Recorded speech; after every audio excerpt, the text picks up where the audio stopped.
guys, welcome back to Revive School. It's lesson 27 and we're actually in Acts 27. So glad you're here. We just ended Acts chapter 26 and it's King Agrippa and Festus. Actually, Paul shares the gospel with them. A really cool story. I hope you enjoyed that. Reading. It was really fun to see Paul, no matter where he's at, no matter who's in the room, he used his authority that God's given him and he shared the gospel. And so now we're transitioning to, man, it's been prophesied, it's been heading that way that he's going to Caesar, that he's going to get to Rome. And today we get to have fun. We get to go through the story of how he gets almost the whole way there, but not completely. But real fun story about Acts 27 and this voyage. It's actually a boat ride. So we're going to get into this and we're going to have some fun today. So I just want to kind of just start out with just jumping into the text in chapter 27, verse 1. And just look at a few details. Kevin's got this lovely map up we're going to check out. And so in Acts 27, let's just start at verse 1. Excuse me. So Acts 27, verse 1 says, "And when it was decided that we should sail to Italy, they delivered Paul and some other prisoners to one named Julius, a centurion of the Augustan regiment." And so here we just simply see it's decided that Paul was going to go to Rome, so they take him down, they put him on a ship with a guy named Julius, and they start heading that way. Who else was on the boat? So verse 27:2 says, "So entering the ship of," Kevin, how do you pronounce that? Adranium? Close. Adramyttium, maybe? They put out to sea. They meant to sail on the coast of Asia, and Aristocratus was there. He was in Macedonia, Thessalonica, and also Luke was with them. So if you process for just a second, I think sometimes as I read these stories, I forget who's writing this, which is Luke. And so if Luke was writing this, he was on the ship with him. And then you hear Aristocratus is with him. It's one of his running buddies from Macedonia. And so if you want to point back to the map, they get on the ship here at Caesarea Maritime, and they actually put out to sea. And so verse 3, so on the next day of the week, the next day, they landed at what we see here is Sidon. And so he puts him on a ship, takes about a day, they port back in, and Julius treated Paul with kindness and gave him liberty to go to his friends and receive care. Verse 4, "And when he had put out to sea from there again, they sailed under the shelter of Cyprus because the winds were contrary winds. And when they'd sailed over the sea, which is off Cilicia and Pamphylia, they came to Myra, the city of Lycia." So I just want to look back at this map just to see that. So they start here at Caesarea, and then you see them, they port at Sidon, and then as they sail out, this next trip's pretty long, it says the winds were contrary. And so when you see them leave Sidon, it says they had to sail close to Cyprus before they get to Myra. Just pretty simple stuff. But fun stuff when you think about, man, these guys traveled by boat. And so it wasn't like they just jumped in the car and took off. It took quite a bit of time, and there was all kinds of variables in this thing that you're going to see in a minute that could make or break their voyage. So let's go to verse 6, Kevin. "And there was a centurion there in Myra that found another ship. It was an Alexandrian ship, and he sailed to Italy. So he put us on board this ship." Verse 7. "And we had sailed slowly many days. We arrived with difficulty, and the wind did not permit us to proceed. We sailed under the shelter of Crete, Salome." Verse 8, "Passing it with difficulty, we came to a place called Fair Havens, near the city of Lasea." Verse 9, "Now when much time had been spent and sailing was now dangerous because the fast was already over, Paul started to advise them." I want to back up from that just one more time with this map, and then we're going to run. So when they left Myra, they sailed towards Salome, which is on the point, you'd probably call that the northeast side of Crete, the island of Crete. And then from there, they actually sailed into Fair Havens. And that verse I just read, it said, now sailing had become dangerous because of the fast. Once they arrived here, they spent some time here. And I've read this passage of Scripture quite a bit and even preached on it once or twice. And I always read over this part about the fast.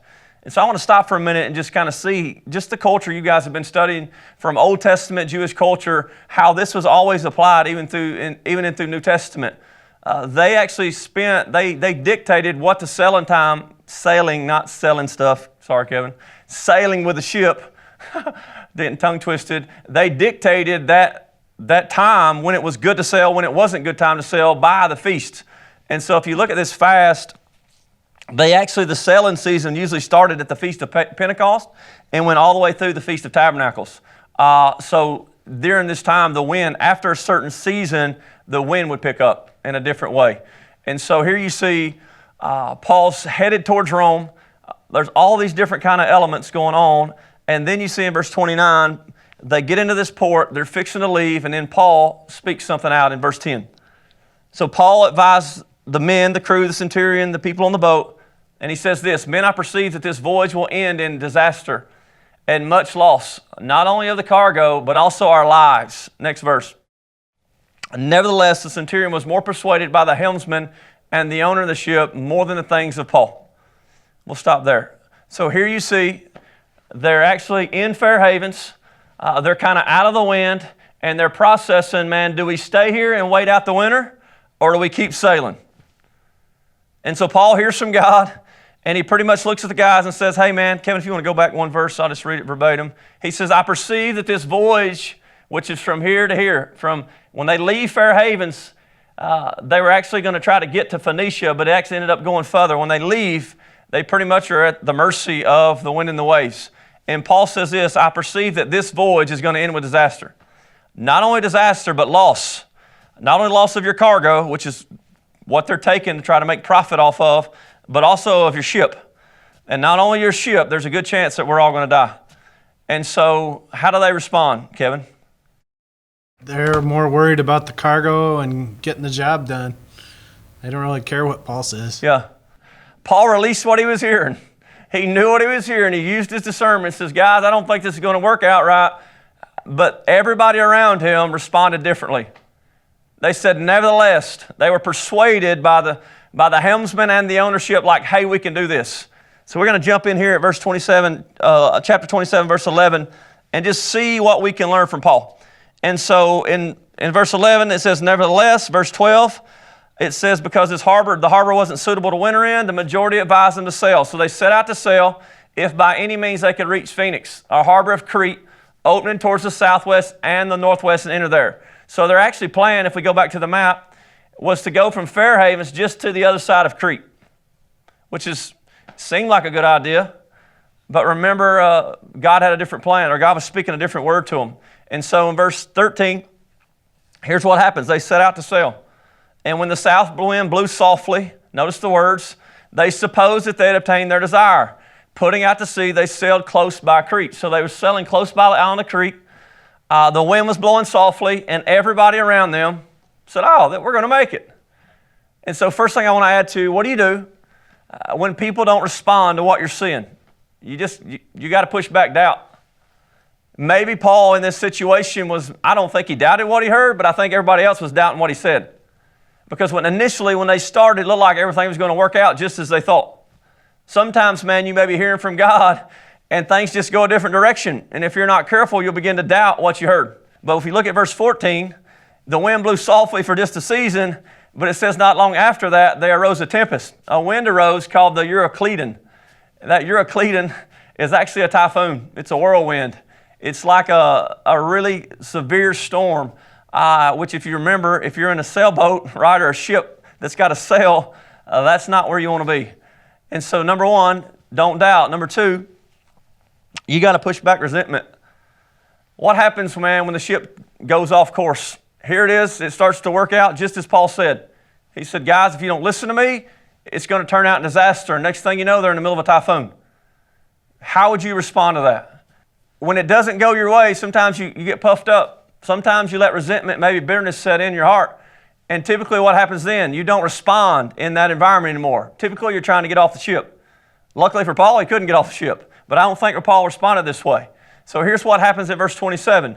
It starts to get really bad. Chapter 27, verse 15. The ship begins caught in the wind, and they couldn't go into the wind. They couldn't go the direction they wanted to. And so in verse 15, it says they had to let the ship drive herself. So they completely had to let control of the ship, and just wherever it went, that's where they were at the mercy of the sea. Verse 16. And they ran under the shelter of another island called Claudia, and they secured the skiff with difficulty. So Kevin, we were just talking about a skiff, right? So picture this in your mind. Everything's going bad. The ship's just going where it wants to go. And now it says they're trying to get their skiff secured. What do you think a skiff is? Well, if they were going to make any kind of land, they couldn't take the big ship in past the rocks and stuff. So they needed their boat to get into shore, basically. Yeah. So very practically, big ship, you can't get to the bank, right? You have to beach it or anchor it out, and you use the skiff to get back and forth, transport cargo, transport people. And it's also, man, if the thing gets bad, the skiff can just go. And so it says their skiff was pulling behind them, and so the storm got so bad, they actually had to secure the skiff on top of the boat. This will make sense a little bit longer. Verse 17. And when they'd taken it on board, when they got the skiff on board, they used cables to undergird the ship, fearing they would run aground and at the Sataris sands. And so they struck sail and were driven. So picture this in your mind. It had gotten so bad, they had these big cables that would take and they would go under the ship to undergird it. And when you think about undergirding it, it's so the ship don't fall apart. They're on a wooden vessel, they're sailing, storm's so bad, they're using cables to undergird the ship. They're scared they're going to run aground because they can't control which way the winds and the waves are blowing. And so I want to pause for a minute. What do you think you'd be doing on this boat? Freaking out. Yeah, I've been in some bad storms, but I don't know that I've ever been one this bad. I remember one time I was in a storm so bad that I had to lay on the front deck of my boat with my hand on the trolling motor, and it was lightning. I thought we were going to die, but the wind was blowing so hard it blew me up in some trees, and I was just there, and I couldn't even see the guy in the back of my boat. He was laying down at the bottom of the boat, and it was raining so hard I couldn't see him. I literally thought it was it. And man, I had an outboard. So man, when I picture this, I picture this crazy storm. And here's what I know. When things don't start going your way, when the ship starts heading in a direction, when things like this start happening in your life, if the tendency is to walk in fear. The tendency is to hide. The tendency is to press back from and doubt what you heard and go into survival mode. Go to verse 18, Kevin. It got so bad, the next day they started throwing stuff off the ship. Verse 19. And on the third day, they drew the ship's tackle overboard with their own hands. So they're throwing stuff off, trying to lighten the load so they can run in shallower water. And then verse 20 says, and when neither sun nor stars appeared for many days, no small tempest beat on us, all the hope that we would be saved was finally given up. They got to a place where they knew they were going to die. They'd thrown everything overboard except for some food. And it says that there was no sun or no stars. It was dark for many days. What do you do when things like this happen? Let's look at what Paul did. He walked by faith. I don't think Paul was shaken. One of my favorite stories is of John Wesley. John Wesley had a kind of a Damascus experience on a boat in between Europe and the States. He got an extremely crazy storm, but there was this group of Moravian missionaries that in the midst of that great storm, everybody was going chaotic, but these Moravians were singing hymns. They were singing about Jesus, man, and they had joy. And after the storm was over and they made it, John Wesley was so moved, he asked them, how in the world were you singing and had so much faith in that storm? And they said, hey, you got to know this, we were dead before we ever left Europe. And John Wesley was so moved by that, he's like, I don't have that. And he started pressing in, man, it changed his life. And so what do we do, man, when all hope's lost and people are not responding to what we said? Because Paul could have been in the side of the boat and just mad. Like I told you guys we shouldn't have done this. We're all going to die. See what you got us into. Let's look what happens next in verse 22. He said, Paul stands up in the boat. He looks at all the people and he says, guys, I urge you to take heart. For there'll be no loss of life among you, but only the ship. Next verse. For there stood by me this night an angel of God to whom I belong and whom I serve, saying, Paul, don't be afraid. You must be brought before Caesar. And indeed, God has granted you all those who sail with you. Therefore, take heart, men, believe that God will be with me just as it was told to us. So very practically on the front end of that, man, it's a personal thing. You got to push back resentment. You got to push back doubt.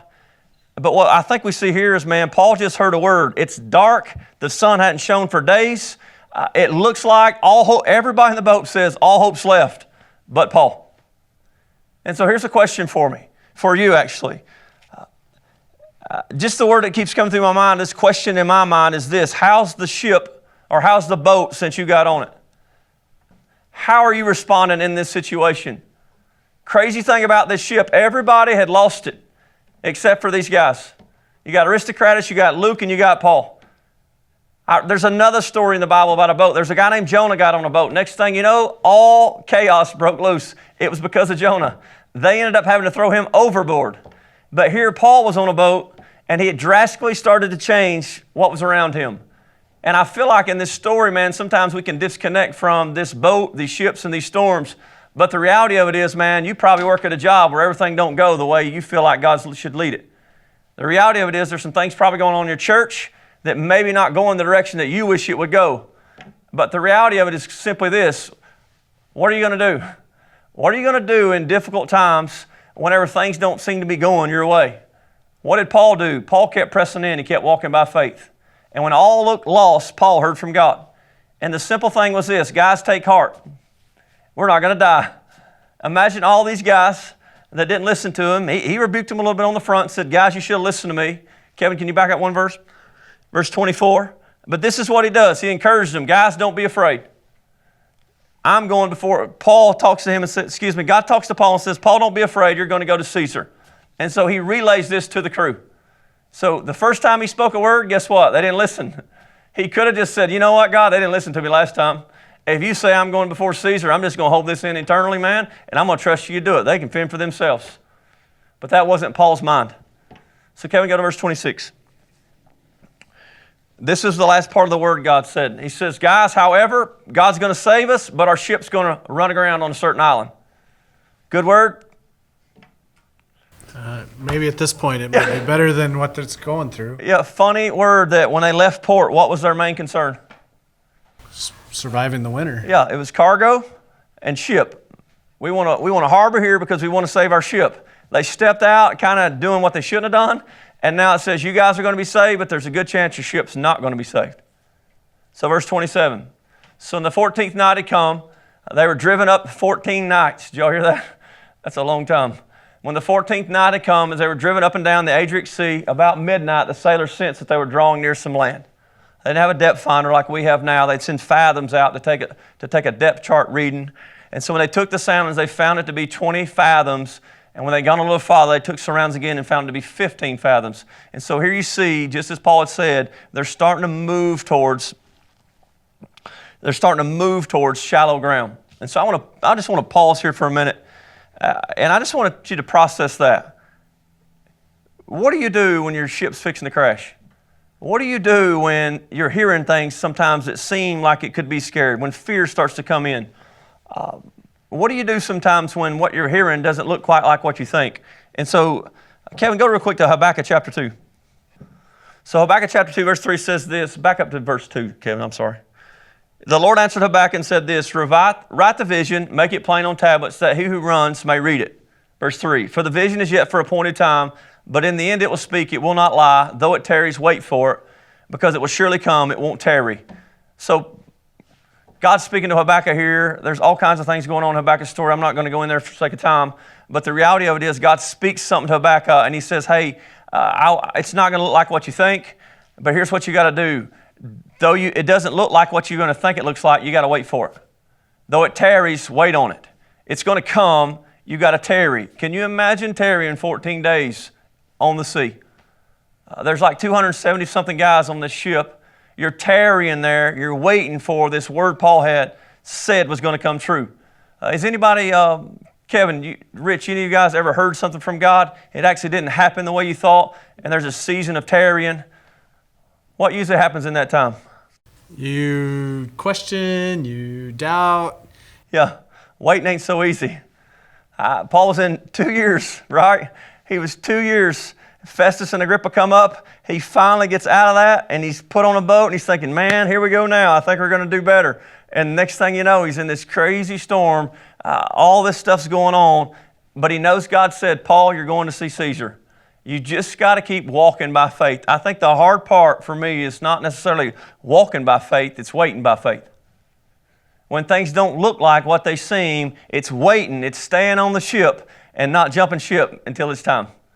And so let's cruise back, Kevin, to the chapter 27. I think we're in verse 27, 29. Go one more. So fearing they were going to run aground, they started praying. And here's what happens. They're fixing to crash the ship into the bank. And then all of a sudden the sailors start losing it. It says, as the sailors were seeking to escape from the ship, they started to let down the skiff, the one they just pulled up, under the pretense of putting out anchors from the prow. So they're like, look, we're going to drop anchors, we're going to drop these skiffs, and we're out of here. Verse 31. And Paul said to the centurion, he looks at the centurion, he looks at the soldiers, said, hey, remember what God said. Unless all these men stay on the ship, we're not going to be saved. Pretty strong word? Yeah, pretty bold word again. They haven't listened to him yet, but he's still speaking out truth. He's still saying, hey guys, hold on a minute. We got to keep doing this thing. It's happening just as God has said. Verse 32. So then the soldiers cut away the ropes and the skiff and let it fall off. What do you think that represents there for them? I think it was obedience, Yeah. because they were going to do it the way they'd already done it, but God had told Paul, no, you gotta stay on the ship. If they stayed on the ship, that means we're all going to make it, or a good chance all of us are going to die. They kind of cut the rope, and this 32 says the soldiers cut the rope of the skiff, and they let it fall off. Imagine on the boat, you know you're fixing to crash. You're watching the thing float off, knowing that that's probably the only way for them to get to the bank. Sometimes in our life, I feel like we may be in the same boat. God's calling us to do something, and we keep trying to get on the skiff. We keep looking for ways out. We keep thinking, man, hold on a minute. Maybe that's not what I heard. These soldiers were like, they got to a point, man, where they started like, you know what, we're out of here. And Paul looks at him and says, look here, man, if this thing's going to go down and we're all going to be saved, you got to cut the rope. I feel like sometimes in our life, kind of what the Holy Spirit was showing me in this as I was reading it, that there's some things in your life you need to cut loose. You're still holding on to something that's keeping you from going fully into what God's called you to do. You brought the skiff up on the boat, and you're still holding on to it. And the crazy part about this story is Paul said, man, if you don't cut the rope, people's going to die. It seems like sometimes, especially in Western culture, man, we're still holding on to the skiff when God's called us to live out there. God's called us out onto the water. He's called us out into maybe persecution, maybe into suffering, but we're still trying to live comfortably and keep the skiff. I just feel like Holy Spirit say you need to cut the rope. You need to fully trust God in what He's doing, because He who promised is faithful. Hebrews 10:23, I think.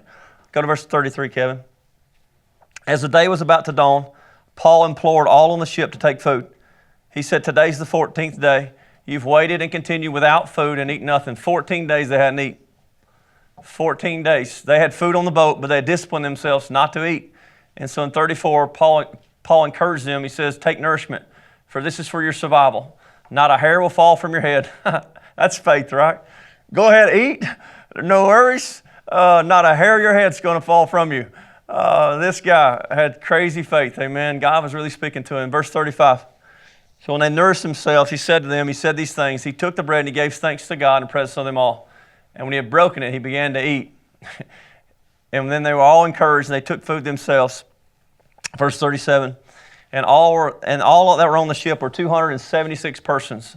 So this wasn't like a dinghy like we talked about a minute ago. There's 276 guys plus Paul and his guys, right? Nearly 300 people on this ship where Paul is making a bold stand. And so we've been talking about an Acts authority, right? Paul stands up in authority, but he breaks bread. And so I'm not sure if this is communion. It seems to be something of that sort. Paul broke bread, and he looked at the guys and said, hey, it ain't about me. God has spared us this far. He's going to spare us. There's nothing going to happen to you. You can trust in Jesus. Back to the question I asked you, how's the boat since you got on it? Here Paul, in crazy times, stands up and continues to give the testimony of the truth, continues to seek God by faith, continues to encourage people to trust God and not in other things. And we're starting to see the effect it's having, not on just him, not on just Aristocratus, not on just Luke, but on 276 other people on the ship. Verse 38.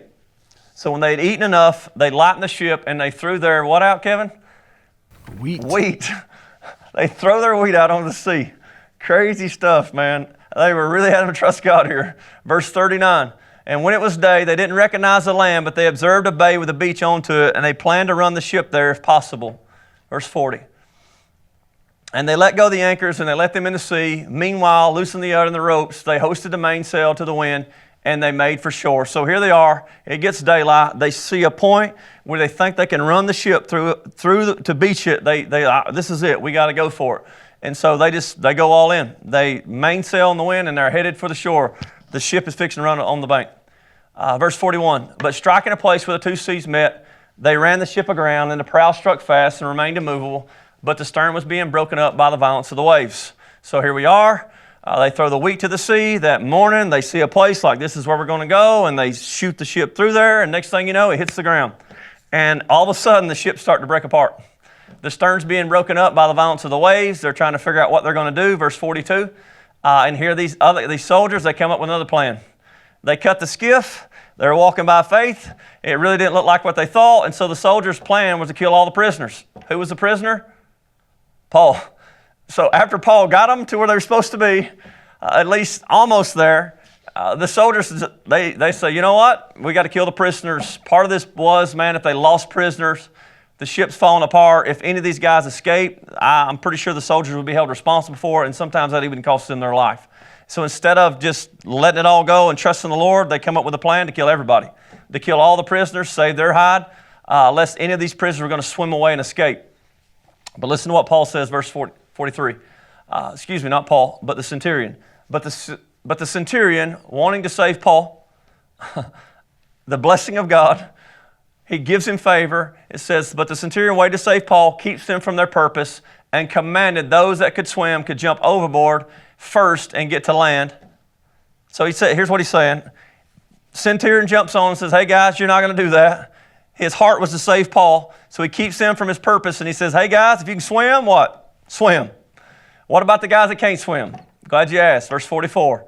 And the rest of them that couldn't swim, some on board, some on parts of the ship, so it was that they all escaped safely to land. Is that the last verse, Kevin? I think.